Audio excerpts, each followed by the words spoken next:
so today I'm going to show you how to make sole water, and I'm going to give you a couple tips that will help make it easier for you to use sole water.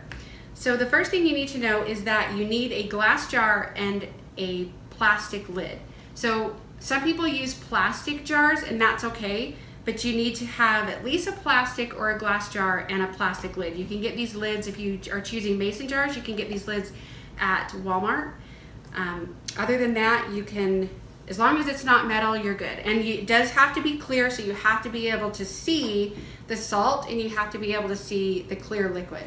So when you make sole water, you get your jar and you fill it a quarter of the way with pink Himalayan salt, or you can use real salt, but I choose pink Himalayan salt, and I actually like the crystals.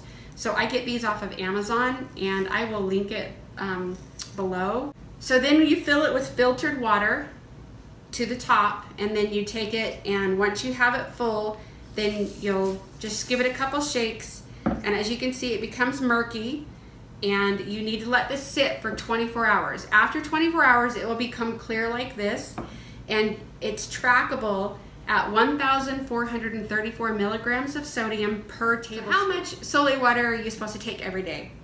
Well, good question. It is recommended that you supplement 5,000 to 8,000 milligrams of sodium. Okay, so don't leave me hate messages or whatever, but that's what's recommended.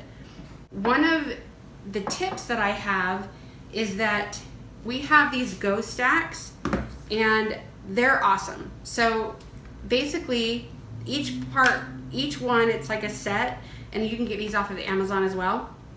They have a large one, a medium one, a small one, and like an extra little baby one.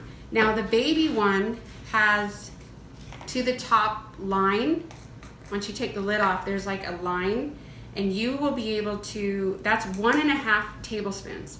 So that's like 2,000 something milligrams of sodium, and you would fill your clear liquid up and just kind of shoot it. Some people can't shoot it until they've taken sole water for a while, and even then sometimes it can be hard. You don't want to take it on an empty stomach.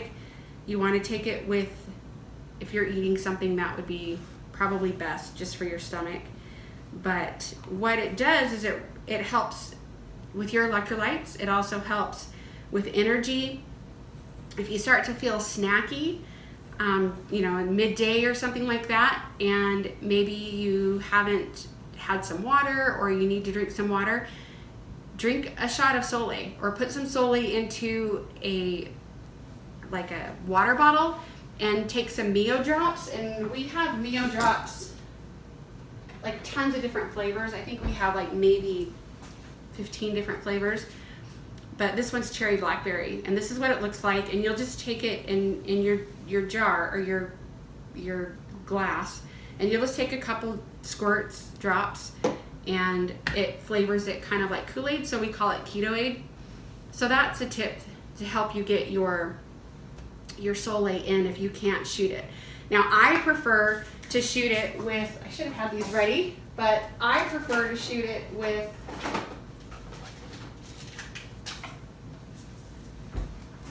I chase it, I guess, with water that has this true lime in it, and this is amazing. It's like 0 carb, 0 everything, 0 calorie, and it really just, I call it my margarita because it really does. I swear if I added some swerve or something to it, it would make it taste like a margarita. But anyway, it just adds some lime, and they have true lemon as well if you don't like lime. So anyway, so these Go stacks, they come off. So typically if I'm going to work and I need to be out, I don't need this huge one, but I'll take this, and then I'll put the little carry handle on it, and there it goes. Now this carry handle, so here's another trick. If you get this carry handle actually helps you, once you turn it, it actually tightens your lid for you. But if you turn it the opposite way, it will help you undo them. So that's really helpful, because sometimes the salt, well, not even sometimes, all the time, the salt will start to come out. And as you can see on here, I made these yesterday and filled these yesterday, and you can see the salt crystallizing on the outside.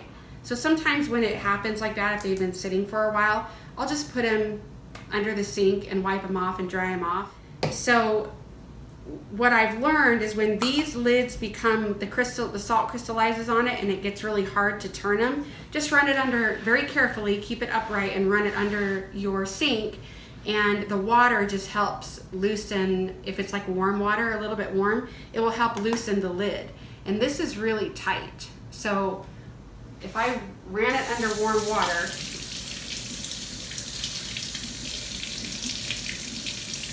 it's not warm yet.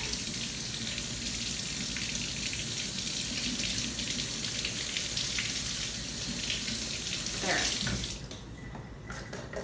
Just came off, and I didn't disturb any of the residue on the bottom. My other tip to make soy water, and I think this is the best tip, is you get yourself a turkey baster, because you can't pour this into here. It will become murky.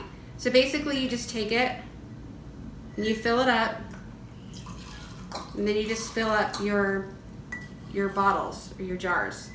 So if you fill one up and it gets to the top and you have some left in your turkey baster, and unless you don't have any more of these to fill, you can pour it in here if you don't have any more to fill. But if you have more to fill, don't push more back into there, because it will pull up or disturb the residue that's on the bottom, and then you'll have to wait. So I don't drink soy water if it's murky at all. It has to be completely clear like water. So as you can see that if I had some in there and I don't know if you can see it on camera, but I just pushed it back in and now it's all murky. So now I won't be able to use that. And that's what happened all the time when I would first make soy. So anyway, those are my tips and tricks on how to make soy water and what makes it easier. So I hope that helps.